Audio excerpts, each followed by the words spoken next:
Inilah salah satu sumber bahan pupuk organik, terutama yang dibutuhkan oleh seluruh tanaman pertanian atau tanaman sayuran atau tanaman pokok yang lain. Ini kecipir salah satu fungsi di kami, jadi memanfaatkan bahan-bahan terutama yang komoditi sayuran. Ini bahan limbahnya kita manfaatkan sebagai bahan baku organik atau pupuk padat. Ini salah satu tanaman sayuran kecipir. Biasanya di daerah kami digunakan untuk sayur atau dipecel atau diurap menurut selera masing-masing, tapi tidak kalah penting limbahnya atau sisa tanaman yang sudah tidak berbuah lagi kita manfaatkan untuk pembuatan pupuk organik. Kita bisa mengenalkan lagi apa-apa yang kita butuhkan dalam dunia pembuatan pupuk organik.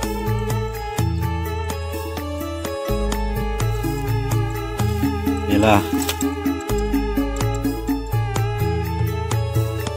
komoditi yang lain berupa kacang polong-polongan yang bisa digunakan untuk pembuatan atau bahan baku organik, baik padat atau cair.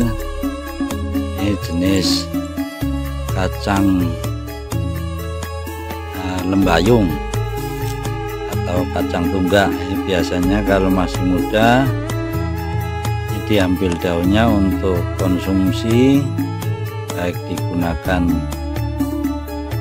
sebagai campuran pecel atau urap sesuai selera yang mau mengkonsumsi. Bila sudah tua, ini biasanya ini berbentuk kacang seperti ini, bisa nanti kering. Biasanya untuk dibuat rempeyek juga bisa. Jadi kalau kita mau kreatif, sebetulnya banyak sekali bahan baku pembuatan pupuk organik. Bisa berupa misalnya itu kangkung juga bisa, kalau sudah tua ini bisa digunakan, kalau masih muda bisa dikonsumsi, baik itu ya tadi untuk ditumis kah, untuk urap atau pecel, sesuai selera masing-masing. Yang penting kita memanfaatkan lahan-lahan tidur untuk ditanami, mau dikonsumsi atau tidak. Kalau mau dikonsumsi mungkin jenis ini kacang panjang, kacang lembayung atau kacang tunggak, atau bisa mungkin kangkung atau mungkin kecipir. Jadi banyak sekali yang kita manfaatkan. Di samping itu kita kalau mau kreatif juga bisa untuk menunjang kebutuhan sehari-hari, misalnya untuk di sayur sendiri atau dijual ke orang lain sebagai income tambahan untuk kebutuhan sehari-hari. Satu contoh ini kan di sekeliling ini banyak lahan-lahan yang tidak bisa dimanfaatkan. Kacang tanah ini bisa dimanfaatkan daunnya untuk pembuatan pupuk organik juga, di samping menghasilkan kacang yang dikonsumsi baik berbentuk wose atau yang terkenal kacang berbiji dua. Kacang biji dua biasanya itu diolah untuk kacang garing. Ini di samping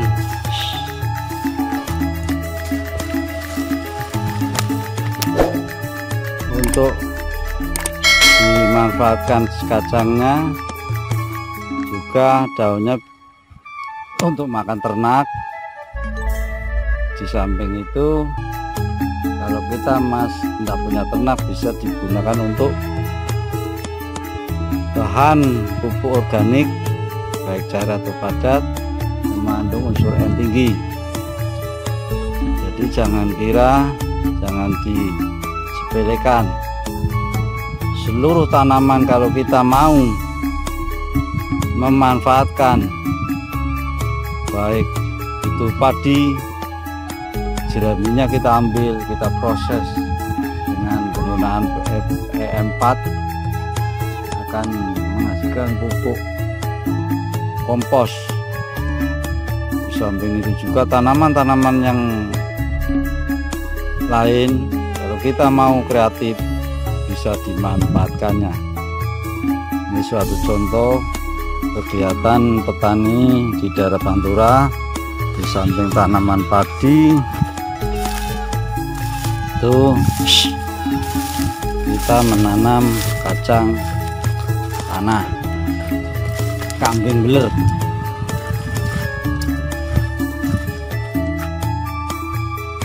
Inilah tanaman komoditas yang bermanfaat untuk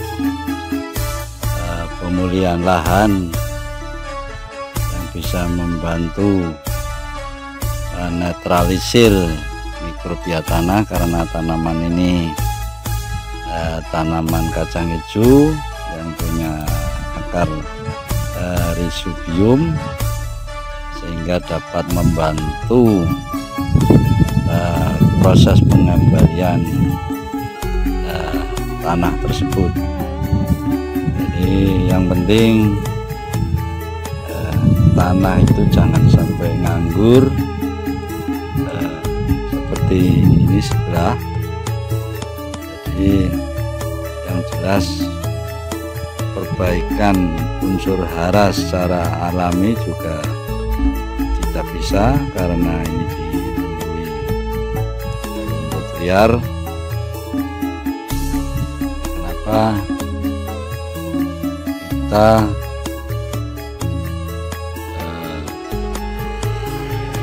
selalu berpesan bahwasanya tanah itu dikelola dengan baik, terutama di musim kemarau yang sulit air ini, biar untuk menambah penghasilan